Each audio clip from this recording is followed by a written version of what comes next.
How to save cookies from these epic decorating fails. Hi, I'm Lauren, creator of Lolly's Home Kitchen, but you could call me Lolly. Decorating fails, we've all had them, right?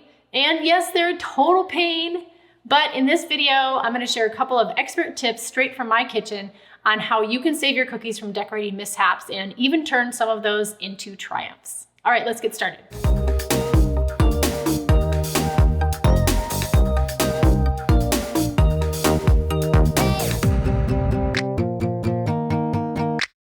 This might have happened to you before. What do you do if your icing doesn't dry? I did some cookies before like this where I didn't realize until they were on the cookie that they weren't drying and I couldn't figure out why. So I was on a mission to figure out why on earth my icing didn't dry. I'd heard before that if you get too much oil in your royal icing that it can make it not dry. I was sure that I had done all the steps, but come to find out what I ended up doing in this picture here of that palm leaf, I had way too much gel color in my icing. So something that I do now is I'll do the swipe test.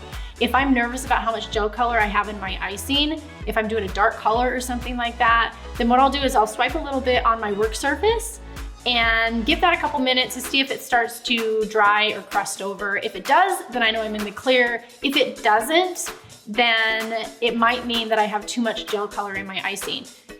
Another reason that your icing might not be drying is if you did have a little bit of oil in your batch. So make sure that your icing bowl that you mix it in is totally clean and that you're washing it with soap and water beforehand to make sure that there's no oil residue in there. And also make sure that any flavorings or additions that you're putting into your royal icing are not oil-based. Another thing that I ran into when I first started cookie decorating was that all of my details were starting to run together. I thought that I was applying them with the correct consistency, but come to find out I was not.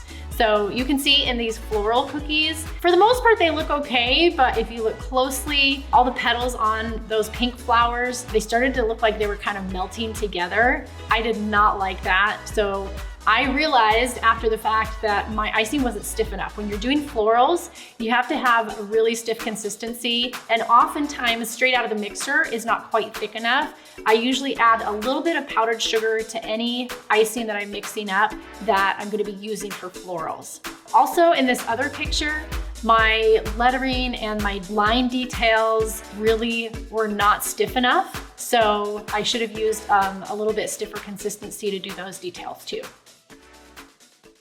Before I share with you my last epic decorating fail, I have to tell you, thank you so much for watching this video. If you want to amaze your family and friends with the most awesome looking cookies they've ever seen, you're in the right place. This channel is where deliciousness meets joy, and I'm all about having fun with cookies. I'll show you how to make cookies that look impressive, but are easy to make. Please do me a favor and like this video, subscribe to this channel, hit that notification bell, and share this channel with any of your friends who you think might want to join you. It really helps out.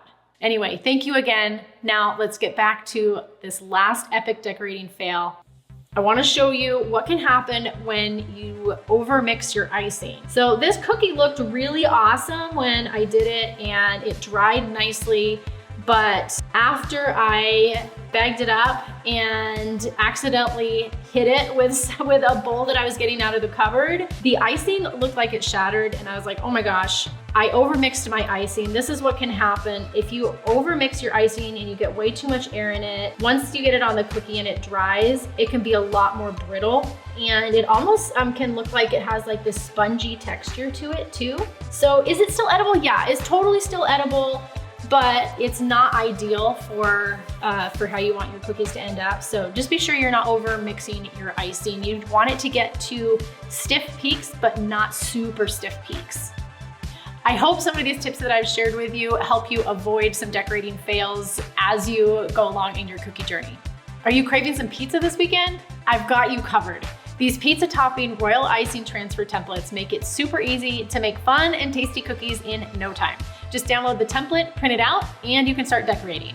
Your friends and family will be so impressed with your amazing cookie making skills.